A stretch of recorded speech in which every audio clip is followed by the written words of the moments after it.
What are some examples of what you say is a good hybrid event or good value? I think the biggest hybrid event that everybody has seen for years, I've never thought about it as a hybrid event, is the Olympics. So we just finished watching the biggest hybrid event in the world.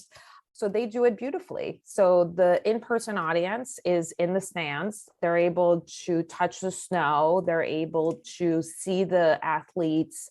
They're able to engage with other people in the stadiums, those things. So really the Olympics really taps into what's great about being in person. You're able to like do things, touch the mascot, do all those things. The virtual audience is everybody that's watching on TV. And what they really tapped into what's great about being virtual, that I can watch at my convenience. I am no longer tied to time and space. I can go to where I want to go. I could jump between stadiums. I can get stats. I could see the sweat because they zoomed in on that athlete going down their brow. You're able to experience the event in a totally different way than the in-person audience.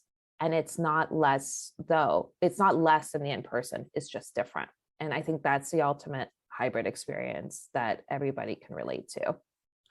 How, as a like business leaders listening to this, and Yeah. I understand your analogy with the Olympics, but like for some people aren't as creative understanding. So can you give like an example of like how Sure. you use this as a business application? Totally. So what we recently did is actually we did an event where we had an in-person audience of about 300 people in a venue in the Boston area. We had a web audience of about 200 people, and we had a speaker coming in from New York over Zoom. So we had the ultimate hybrid where not only just the audience was in two locations, but the speakers were also in two locations. And what we did for the in-person event is that we made sure the food was great, the decor was awesome, really took advantage of all the great things that about being in person. For the virtual audience, we used a platform that is really easy to use, that's highly branded, that says a message, that gives a lot of statistics and ROI back to the event organizer. This was a fundraiser, so it has an ease to be able to donate and participate financially more into the event. For the actual live stream, so when we streamed what was happening on the stage, we took into account that it was virtual. So we kept the program as tight and as quick as possible. So the entire event was about an hour long, which is why you want to keep it for virtual. But it also was good for the in-person because it gave them more time to mingle, bump into each other, do all those things that are great about being in person.